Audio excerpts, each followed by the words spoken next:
აი ესეთი მზის ელექტროსადგური გვაქვს, რომელიც წყალზე არის განთავსებული. როგორც ხედავთ,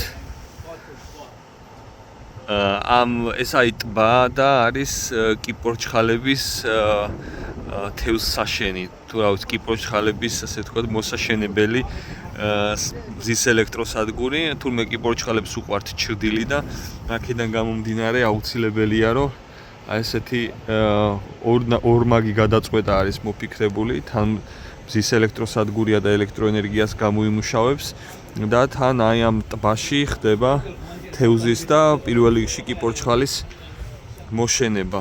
44 მეგავატი დადგმული სიმძლავრე არის და ამ პროექტში გამოყენებულია Huawei-ის ინვერტერები. ეხლა ჩვენ ვიმყოფებით შანხაის ტერიტორიებზე, შანხაის მიმდებარედ სუჟო არის ეგეთი ქალაქი, სადაც აი ეს მზის ელექტროსადგური მდებარეობს.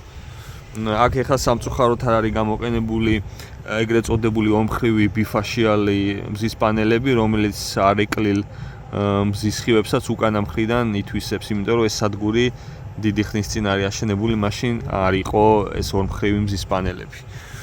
აი ესეთი საინტერესო პროექტი აქვთ ჩინელებს გაკეთებული და წარმატებით შეიძლება მსგავსი მოდელის გადმოღება საქართველოში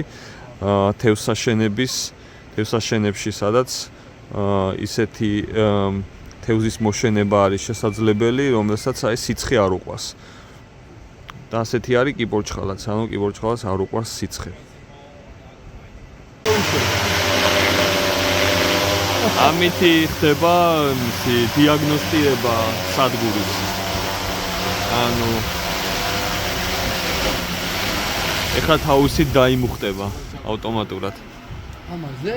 კი, ამას დაიმუხტება თვითონ ავტომატურად რა. ეს არის მართვის ცენტრი მზის ელექტროსადგურის. ჩვენი თანამშრომელი ქეთევან გოგიშვილი მართავს ახლა 44 მეგავატის სიმძლავრის სადგურს.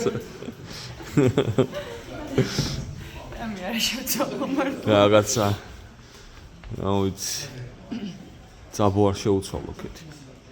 ძალიან არ გავიგო რომელია იქ ძაბო. აქედან იმართება მთლიანი სადგური.